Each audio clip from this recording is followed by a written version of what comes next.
Ada sebuah ungkapan khutbah dari Utsman bin Affan. Nah, Utsman bin Affan yaitu khalifah yang keberapa? Abu Bakar, Umar, Utsman. Utsman khalifah yang ketiga. Nah, dalam salat Id Utsman juga berkhutbah sebagaimana Nabi berkhutbah. Karena mimbarnya sama. Nabi meninggal, Abu Bakar khutbah pun di mimbar itulah dia. Ya, kan? Kemudian meninggal Abu Bakar, Umar menggantikan, meninggal Umar, Utsman menggantikannya. Bahkan Nabi berkata, siapa yang berdusta atas namaku di atas mimbar ini, siapkan ditempatkan di neraka jahanam. Nabi sudah tak boleh ngomong di mimbar Nabi kecuali kejujuran. Bohong kena azab. Itu di mimbar Nabi itu. Kan ada hadis itu, ada hadisnya. Siapa yang berbohong atas namaku di atas mimbar ini, siapkan tempatnya di neraka jahanam.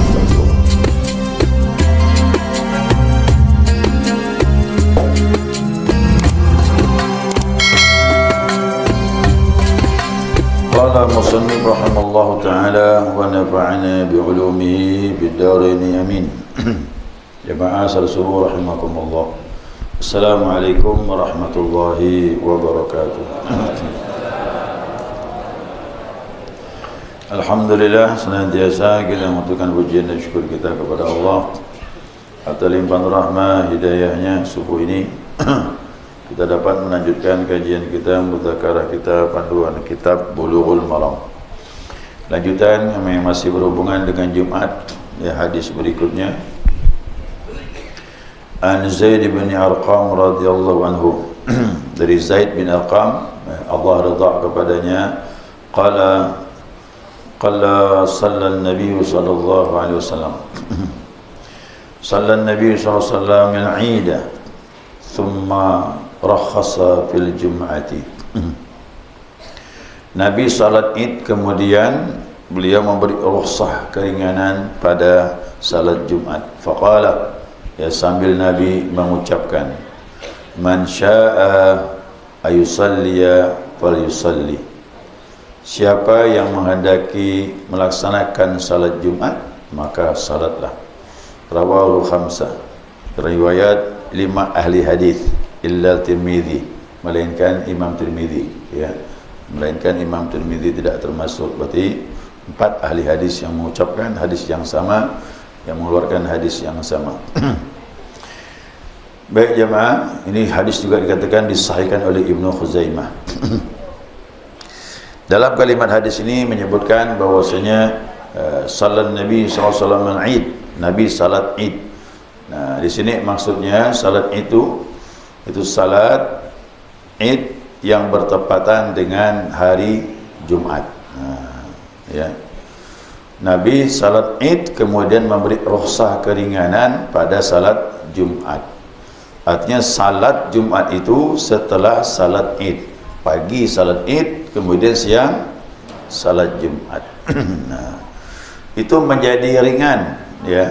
Diperbolehkan yang melakukan salat Id meninggalkan Jumat karena rukhsah keringanan. Tapi ini belum selesai nih, ya. Belum selesai pembahasan. Jangan ambil kesimpulan dulu, ya. Maksud hadis itu begitu, ya. Yang melakukan salat Id boleh meninggalkan salat Jumat kena rukhsah keringanan. Ya, cukup berat bagi waktu itu melaksanakan salat 2 kali berkumpul dan juga 2 kali khutbah lah tu. Id ada khutbah, Jumat juga ada khutbah. Lalu Nabi menyatakan, man syaa ayusalliya falyusalli. Nah, siapa yang menghendaki untuk salat Jumat, silakan salatlah. Artinya penekanan itu tidak kuat. Siapa yang mau, silakan. Nah, maksudnya begitu. Ini diuraikan ulama bahwasanya memang asalnya agama ini mudah. Termasuk kemudahan itu rukhsah. Ada hal-hal rukhsah yang diringankan. Contoh seperti kita musafir, kan boleh menjamak dan qasar. Itu rukhsah, keringanan dari Allah Subhanahu wa taala. Yang mau ngambil bagus, tak ngambil pun tak masalah. Itu namanya rukhsah keringanan. Sebenarnya tujuan agama ini mudah, untuk mempermudah, jangan dipersulit. Itu maksudnya. Nah, jadi secara harfiah letter hadis ini untuk berkumpul, ya, 2 Id bersama dengan hari yang sama, ya, 2 Id. Karena Jumat juga Id tu ya. Ya. Orang Idnya orang fakir. Orang miskin kan gitu disebut. Ma'asyiral muslimin. Hari Jumat itu Id bagi orang fakir. Kan gitu. Hajinya orang fakir. Jadi 2 Id maksudnya tu ketemu salat Id dan salat Jumat. Nah, ini menurut daripada Imam Ahmad, ya, pendapat Imam Ahmad bahwasanya boleh, ya, boleh orang tidak melaksanakan salat Jumat, ya, apabila bertepatan dengan Idul Fitri atau Idul Adha. Itu pandangan Imam Ahmad. Artinya orang tersebut tak datang Jumat diganti dengan salat Zuhur. Maksudnya gitu, ya, memadai kata beliau. Nah, tapi ingat, ini pandangan Imam Ahmad. Ada penjumhur, apa jumhur tu? Selain Imam Ahmad. Selain Imam Ahmad berarti semua ulama. Imam Maliki, Imam Hanafi, apa lagi? Imam Syafi'i. 3 imam ini tak sepakat dengan Imam Ahmad. Nah, dia menyatakan bahawa bagaimana mungkin yang wajib bisa dibatalkan dengan yang sunnah. Itu kaedah hukum. Salat Jumat itu wajib bagi setiap muslim, sedangkan Id sunnah. Yang mana yang meninggal, yang ditinggalkan akibat hukumnya fatal? Kalau Jumat ditinggalkan, dia dosa besar. Kalau Id ditinggalkan, tidak berdosa sama sekali. Cuma makruh. Makruh itu hal yang tak baik kalau meninggalkan salat Id. Tapi belum sampai haram. Ya, belum sampai berdosa. Tapi kalau Jumat jelas. Itu secara kaidah hukum. Hadis ini bagaimana? Nah, hadis ini diperlukan ditopang oleh hadis yang lain karena sifatnya umum. Ya, ada hadis yang mentakhsiskan. Di sini saya akan takhsiskan hadis ini, ya. Ini saya ambil dalam ungkapan-ungkapan ulama yang lain. Ya. Nah, di sini jelas, ya. Dari Abu Hurairah radhiyallahu anhu berkata dari Rasulullah sallallahu alaihi wasallam, annahu qala, nah sesungguhnya Nabi bersabda, qad ijtama'a fi yaumikum hadza 'idan. Nah, sungguh kata Nabi telah berkumpul pada hari kalian ini 2 Id, ya, 2 Id. Maksudnya Jumat bersamaan dengan Idul Fitri, ada Idul Adha. Faman syaa ajzahu anil Jum'ah. Siapa yang menghendaki cukuplah baginya Jumat. Wa inna mujammi'un. Siapa yang menghendakinya telah memadainya Id itu daripada salat Jumat. Artinya Id itu sudah memadai daripada salat Jumat. Siapa yang salat Id maka boleh meninggalkan Jumat. Tapi ingat ada kalimat di belakang, wa inna mujammi'un, adapun kami kumpul salat Jumat.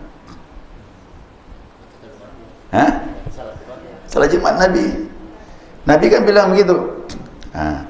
Id itu telah memadai untuk meninggalkan salat Jumat. Wa inna mujammi'un, adapun kami kata Rasulullah Jumat kami berkumpul. Itu apa maksudnya?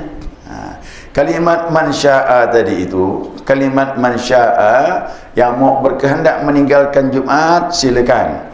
Siapa man syaa tadi itu? Orang yang dikehendaki tadi. Nah, nanti akan dijelaskan dalam hadis yang lain. Ya. Ada orang tertentu rupanya dibolehkan meninggalkan Jumat.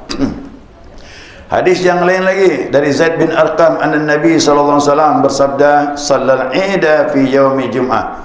Ya, Nabi salat Id pada hari Jumat. Thumma rakhasa fil Jum'ati, kemudian Nabi memberi rukhsah keringan untuk salat Jumat. Faqala man syaa'a ayujammi'a falyujammi. Siapa yang menghendaki untuk salat Jumat silakan. Yang tak masalah. Tadi adapun kami tetap melaksanakan salat Jumat. Itu maksud dari Nabi SAW. Apa maksudnya? Yang beri keringanan tadi itu dijelaskan lagi oleh Umar bin Abdul Aziz telah berkata dan meriwayatkan sebuah hadis, ya, dari Nabi SAW. Ini jelas nih siapa yang ditujukan Nabi untuk boleh ringan, ya, beri keringanan meninggalkan salat Jumat. Faqala, Nabi berkata, kata Nabi ni, ya, ijtama'a idan ala ahdi Rasulillah sallallahu alaihi wasallam. Telah terjadi dua id, ya, pada dua id pada masa Rasulullah SAW, artinya Idul Fitri, Idul Adha bersamaan dengan hari Jumat. Man ahabba ayajlisa min ahlil aliyah, falyajlis fi ghairi harajin. Apa kata Nabi? Nabi bilang begini, kata Nabi, barang siapa orang dari suku aliyah, ya, yang suka melaksanakan Jumat, tunggulah Jumat. Jadi sasarannya siapa tadi? Suku aliyah. Suku aliyah ini Nabi berkata, siapa kalian dari suku aliyah yang mau menunggu sampai Jumat, silakan. Yang mau saja. Berarti penekanannya wajib kah? Tidak. Kalau suku aliyah mau menunggu sampai salat Jumat setelah salat Id, silakan. Yang tidak mau kembali ke kampung, cukup sudah. Berarti di kampung sana cukup diganti dengan zuhur. Di mana letak suku aliyah ni? Nah, suku aliyah ini ternyata kata ulama 6 kilo dari kota Madinah. Coba bayangkan Bapak Ibu, ya, kalau seandainya udahlah salat Id, nanti kembali lagi ke kampung dia 6 kilo. Berapa kilo itu? 12 dah, pergi 6 kilometer, pulang kembali lagi 6 kilometer. Nanti Jumat siang datang lagi, jalan lagi 6 kilo lagi, kemudian kembali lagi 6 kilo lagi. Satu hari berjalan 24 kilo. Kira-kira gimana itu? Inilah alasannya. Jadi Nabi memberi rukhsah, keringanan kepada suku aliyah. Suku aliyah itulah yang jaraknya jauh. Untuk suku aliyah boleh tak salat Jumat. Nah, untuk orang Sungai Jawi tak boleh. Karena masjid bukan 6 kilo, 6 meter.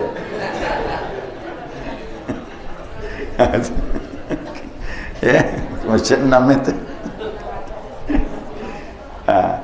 Jadi dapat dijelaskan lagi ni, ya.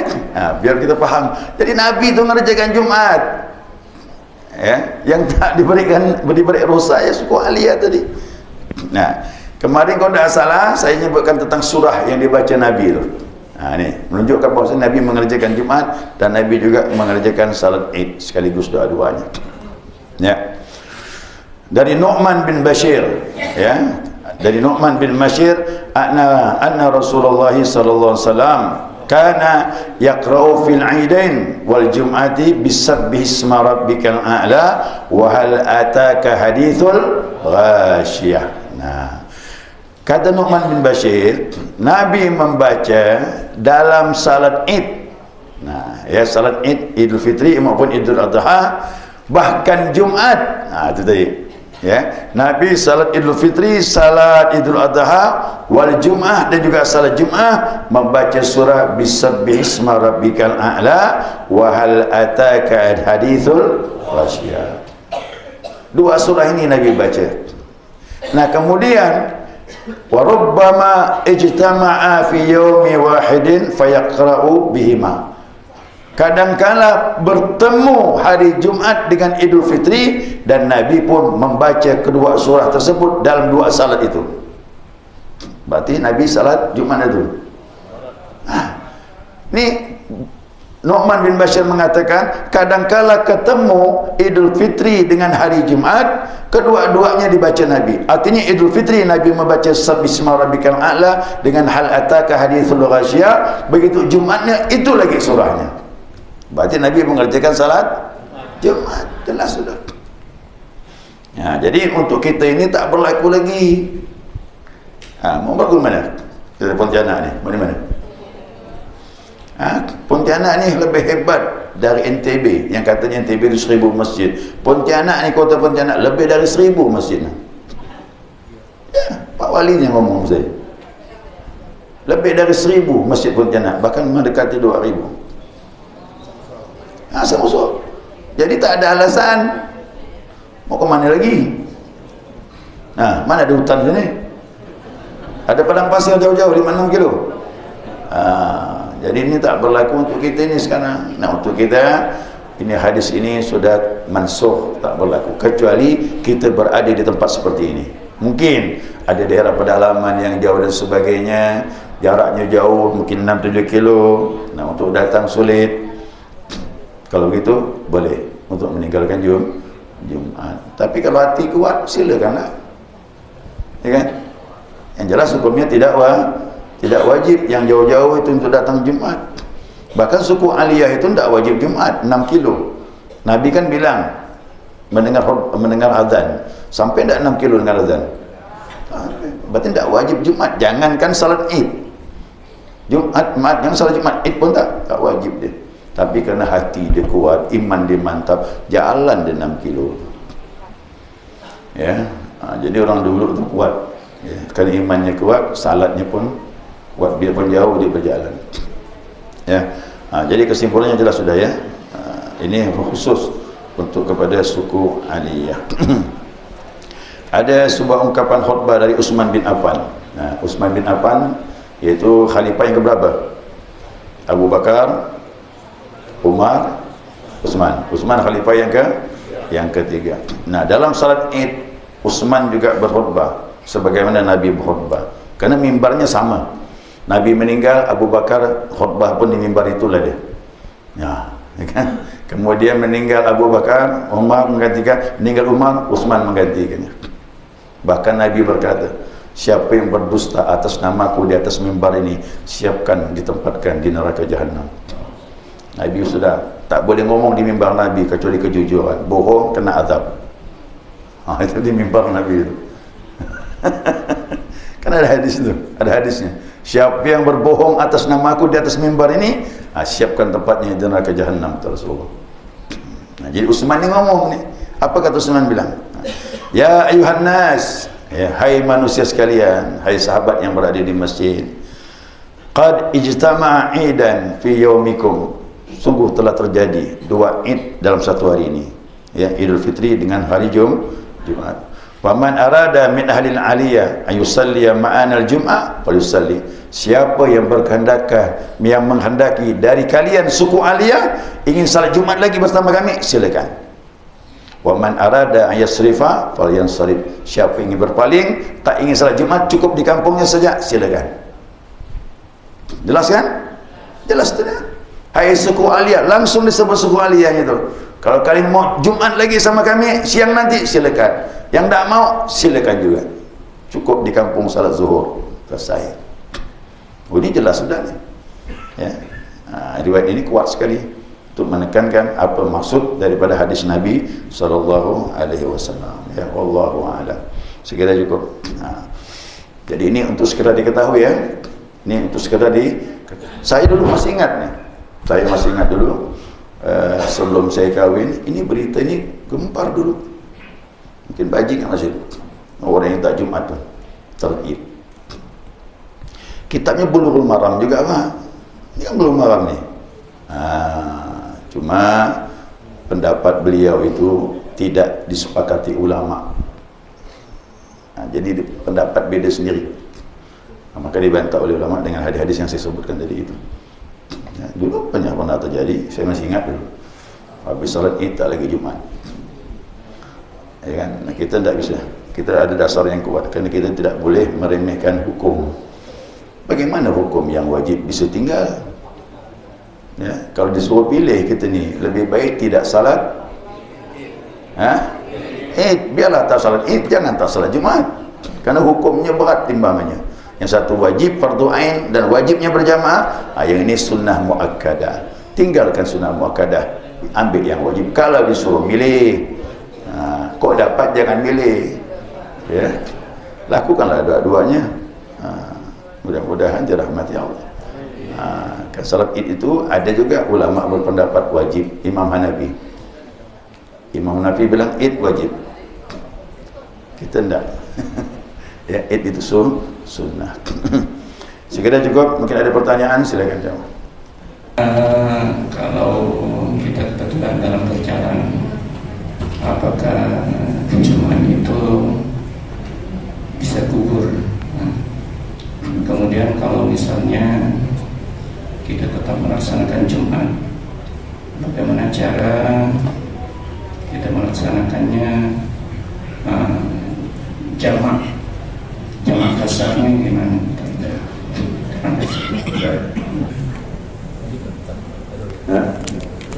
Saya jawab dulu ya. Saya jawab dulu. Apakah wajib bagi musafir salat Jumat? Tidak. Ya, musafir tidak wajib. Yang penting musafirnya 80 kilo ke atas perjalanannya. Ya, sudah boleh jamak dan qasam. Nah, siapa yang melaksanakannya sudah diperbolehkan jamak dan kasar jaraknya, nah, maka Jumat tak wajib. Nah, ya, Jumat tidak wajib. Lalu dia berkata, saya ingin Jumat, ya silakan. Kalaupun laksanakan Jumat, ya sah. Berarti gugurlah salat zuhurnya. Nah, ya. Nah, jadi kalau tak wajib, siapa yang tak wajib? Anak-anak tak wajib. Yang kedua, perempuan tak wajib. Yang ketiga, orang sakit. Sakit yang berat untuk datang ke masjid, perlu pilek biasa jangan. Tetap datanglah. Cuma perlu saya, acing tak datang. Cuma pakai masker. Kalau tak pakai masker nanti orang takut. Ya. Tapi sekarang udah redah nampak ini dah kan. Nah, kemudian yang terakhir musafir. 4 ni tak wajib ya. Tak wajib. Anak-anak, perempuan, orang sakit, musafir tak wajib Jumat. Nah, sekarang musafir sampai di kota tertentu, dia ingin Jumat, boleh, silakan. Malah bagus. Ya, malah bagus kita Jumat daripada tidak Jumat. Minimal kita dapat nasihat. Nah, dapat nasihat. Nah, lalu yang kedua, pertanyaannya, kalau boleh salat Jumat, bagaimana kita cara menjamak dan kasarnya? Yang pertama, niat jamak. Ya, untuk salat Jumatnya niat jamak. Apa yang dijamak? Ya, Jumat dengan asar. Imam salat Jumat, ya, makmum yang lain salat Jumat. Kita ni musafir, niatnya langsung jamak. Aku niat salat Jumat 2 rakaat jamak dengan asar sebagai makmum lillahi ta'ala. Jangan bilang kasar ya, tak boleh. Jamak saja. Pak Ustaz, Jumat kan cuma 2, bukan kasar gitu. Dah, Jumat 2 bukan di kasar. Dia dibagi dengan khutbah. Ada khutbah maka salatnya dikurangi rakaatnya. Begitu hikmah kata ulama. Ya. Jadi niatnya Jumat. Bahasa Arabnya usalli fardhu jum'ati, ya, majmu'an ilal asri rak'ataini ma'muman lillahi ta'ala. Aku niat salat Jumat, ya, jamak dengan asar 2 rakaat sebagai makmum lillahi ta'ala. Allahu akbar. Ikutlah imam. Nah, setelah imam salam, jangan ikut wirid, langsung berdiri. Langsung berdiri untuk melaksanakan salat asar. Kerana udah niat jamak tadi. Kau tak diniatkan jamak, tak bisa ya salat asar. Kadang kan ditarik tu, asar ditarik dengan salat Jumat, jamak. Setelah Jumat langsung asar. Jadi jangan ikut wirid. Ya, begitu salam langsung berdiri. Iqamah boleh pelan-pelan. Ya, kemudian baru salat asar. Nah, untuk asarnya ni terserah. Niatnya apa? Jamak kasar ke jamak saja? Yang lebih baik itu jamak kasar lah, udah niatnya. Jamak kasar berarti 2 rakaat saja asar selesai. Ya, usalli fardhal asri, ya, qasran majmu'an ila jum'ah rak'ataini lillahi ta'ala. Kalau berjamaah imam atau makmum lillahi ta'ala. Aku niat salat asar jamak kasar dengan Jumat tadi. Kan penggabungan tadi, jamak kasar dengan Jumat tadi 2 rakaat sebagai imam atau makmum lillahi ta'ala. Boleh. Atau jamak saja boleh. 4 berarti aku niat salat asar 4 rakaat jamak dengan Jumat tadi, digabung dengan Jumat sebagai makmum atau imam lillahi ta'ala. Kalau berjamaah ya, kalau sendirian ya sendiri, terus sebutkan imam atau makmum. Dah, itu pelaksananya. Jadi untuk asarnya boleh milih, mau jamak kasar atau jamak saja boleh. Yang utamanya kalau letih, rasa capek agak berat, ambil kalau jamak qasar 2 ya. Mau lebih cepat selesai, berarti jamak qasar selesai. Nah, ya. Kalau saya sih ngambil jamak qasar. 2 rakaat salam langsung jalan. Kita musafir kan? Nah, kita musafir langsung jalan. Nah, jadi terserah pilihannya. Tapi yang terbaik ya ambil jamak qasar. Yang jelas keringanan dari Allah ni manfaatkan. Jangan bermanja-manja dengan hukum, dibebani jangan. Selama ada keringanan boleh ambil. Ingat kemarin kata Nabi, Allah lebih menyenangi kita mengambil keringanannya sebagaimana Allah menyenangi orang yang berdosa bertobat kepada Allah Subhanahu wa taala. Nah, bayangkan dia mana.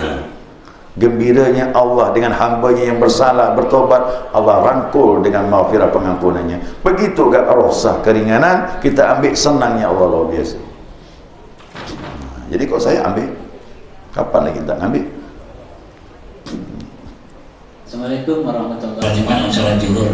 Yang jadi pertanyaan saya, gimana keringanan tidak adanya sholat zuhur setelah sholat Jumat? Mungkin itu. Tidak ada atas gugur johornya, ya, termasuk ibu-ibu perempuan ni. Ibu-ibu wajib ke Jumat? Tidak. Tapi kalau ibu-ibu datang ke masjid salat Jumat, maka gugurlah zuhurnya. Maksudnya hadisnya Pak Ustaz? Hadisnya Pak Ustaz? Oh, hadis. Hadis tidak menyebutkan seperti itu, tetapi secara otomatis hukum. Karena Jumat ini diwajibkan berjamaah. Gini kata tuan Jumat ini. Dalam mazhab Imam Syafi'i bahwasanya Jumat itu wajib dilakukan minimal 40. Nah, kalau di satu kampung itu jumlah yang datang Jumat tidak memadai 40, berarti syarat untuk mendirikan Jumat belum terpenuhi. Bagaimana satu kampung yang jumlahnya yang wajib Jumat tak sampai 40? Ada, Pak. Saya pergi ke Meliau, masuk ke kampung itu. Nah, kemudian Jumat, salat Jumat. Nah, waktu itu saya diminta untuk khutbah lah saya. Tapi saya lihat jamaahnya tak cukup. Jamaahnya tak cukup. Nah, saya tanya dengan dia, ini yang wajib Jumat ini apakah kurang memang 40 di kampung ini? Oh, enggak Pak Ustaz, lebih. Udah hitung-hitung yang wajib Jumat mungkin ada 50-an gitu dia. Cuma yang datang tak sampai 40. Bagaimana ini? Nah, kalau begitu, satu kampung yang jumlah wajib Jumatnya lebih dari 40, maka kampung itu wajib mendirikan Jumat. Nah, tapi ternyata yang hadir tak sampai 40. Nah, ini agak berat nih. 2 kali, Pak. Pertama, wajib mendirikan Jumat kerana jumlah penduduknya sudah wajib Jumat. Orang yang akil baligh lebih dari 40 wajib mendirikan Jumat. Tapi begitu yang hadir tak sampai 40, maka setelah salat Jumat harus i'adah dengan zuhur. Ini 2 hukum kena dia. Mendirikan Jumat kena jumlah wajib Jumatnya setelah memadai lebih dari 40. Kemudian kenapa ada zuhur? Kena yang hadir tak sampai 40. Lalu dia bertanya dengan saya ni, Pak Ustaz, kalau ada pedalaman lagi kampung jauh ke ni, jauh ni Pak Ustaz, tetapi di situ yang wajib Jumat tak sampai. Dihitung jumlah kakaknya, anak-anak sekian, perempuan sekian, laki-lakinya cuma 36 yang akil baligh. Maka tak wajib Jumat. Kapan wajib Jumatnya? Ya kapanlah. Kau dah sampai 40 baru wajib Jumat. Walaupun 10 tahun Pak Ustaz, walaupun 10 tahun tetap salat zuhur saja. Nah, kerana jumlah orangnya yang wajib Jumat belum cukup. Nah, sampailah nanti beranak pinak dan sebagainya, yang anak-anak jadi akil baligh, dewasa dan sebagainya, lebih dari 40, maka baru mendirikan Jumat. Dan itu saya kita pikirkan, memang hukum begitu. Hukum begitu. Nah, jadi waktu saya di Meliau itu jumlah penduduknya cukup. Ya, ada 50 lebih Pak katanya. Cuma yang datang tidak sampai. Nah, itu di situ maka hukum jadi dua. Pertama Jumat, keduanya i'adah. I'adah itu menggantikan lagi dengan salat zuhur. Nah, itu agak berat ini yang dua ni. Jadi hadis tidak merincikan seperti ini, tapi ini disepakati ulama. Kerana syarat Jumat harus ada. Ya, Jumat ni. Syarat Jumat harus mustautin. Negeri, sekalipun desa, negeri namanya, ada pemerintahannya. Maka dalam hutan tak boleh Jumat. Tak ada pemerintahannya dan sebagainya, tak ada penduduk ni. Kita ramai-ramai rombongan 40 lebih ke sana, tak boleh Jumat kerana bukan di negeri. Apalagi pendatang semuanya. Yang kedua, ya, yang kedua jumlahnya 40. Yang mendengar khutbah pun harus 40, bukan yang hadir saja. Nah, kalau Imam Hanafi wajib izin pemerintah mendirikan Jumat itu, masjidnya itu. Makanya masjid ini kok jadikan masjid, memang harus ada izin dari pemerintah. Dulu kerajaan. Dan tidak sembarangan Jumat dan sebagainya. Yang saya bingung ini, waktu saya naik kapal hari Jumat, berangkat Kamis, sampainya kan Sabtu pagi. Jumat mengadakan salat di kapal. Ini bukan negeri ini kapal ni, berjalan. Secara hukum fikih belum memadai Jumat di kapal, kerana bukan negeri. Mana pemerintahannya? Ya kan? Jadi tempatnya harus menetap. Ya, dan dia maaf ya, menetap, dan dia ada pemerintahannya, ada kepala desanya atau kelurahannya, camatnya, apa kisahnya dia kan Kota Madya. Jadi syarat ini harus dipenuhi. Makanya saya di kapal tak Jumat, Zuhur je. Tu apa Jumat? Tak wajib di kapal. Nah, di kapal tu kan tak jelas lah. Kok kapal tak berangkat hari Jumat? Kok kapal tak berangkat masuk dok umpamanya sebulan? Berarti 4 Jumat tak jelas. Mana boleh kita ngadakan Jumat itu mok-mok kita, hari ini ngadakan, minggu depan dah. Jumat ya Jumat terus. Ya, wajib mengadakan Jumat. Begitu dia. Ya. Berangkat pindah hijrah ke tempat yang lain, ternyata yang tersisa tak sampai 40, maka gugur Jumat. Walau di masjid. Assalamualaikum. Sombong. Ya. Dia artinya dia ingin melaksanakan salahnya tamam sempurna sebagaimana biasa, sekalipun Allah beri rukhsah keringanan dan dia tak tercela dan belum masuk sombong. Sombong tu masuk neraka kau. Berarti sifat sombong tu tidak akan masuk surga orang yang dalam hatinya ada satu darah kesombongan. Jadi jangan sebut sombong tu, bahaya tu. Ya, orang sombong tu tak masuk surga. Ya. Merasa lebih dari orang lain, sombong tu lah, tak masuk surga tu. Ya, banyak sifat sombong tu. Makanya Nabi menyatakan setelah Nabi mengucapkan kalimat tidak masuk surga orang di hatinya satu darah kesombongan, ya Rasulullah, si fulan itu senang pakaian yang bagus, kendaraan yang bagus, sandal yang bagus, pakaian yang bagus. Kata Nabi, innallaha jamil yuhibbul jamal. Allah tu indah dan menyenangi keindahan. Jadi pakai baju bagus-bagus tak ada masalah, kendaraan bagus pun tak masalah. Yang penting jangan pakai baju sombong. Ni tengok baju aku ni mahal. Kata hati sombong lah tu. Pakai mobil mahal, biar menang ni. Ni mobil aku ni yang termahal di kampung ni. Dah sombong tu Pak. Hati Pak. Sombong tu bukan di mulutnya, dalam ni. Ya. Ibu-ibu merasa, kita tengok di kampung ni tak ada lebih cantik dari aku. Habis kena sombong dah tu dah. Makai gelang 5 baris ni Pak. Kiri kanan 5 baris kat sana. Jalan digerakkan lagi cing cing cing cing. Biar orang tahu aku yang paling banyak emas di kampung ni. Sombong masuk neraka tu. Jadi makai perhiasan boleh, makai baju mahal boleh, kendaraan mahal boleh, yang tak boleh Sombong. Itu yang kena tu.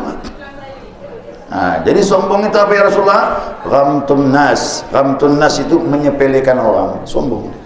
Baik, subhanakallahumma wa bihamdika asyhadu an la ilaha illa anta astaghfiruka wa atubu ilaik. Allahumma shalli ala Muhammad.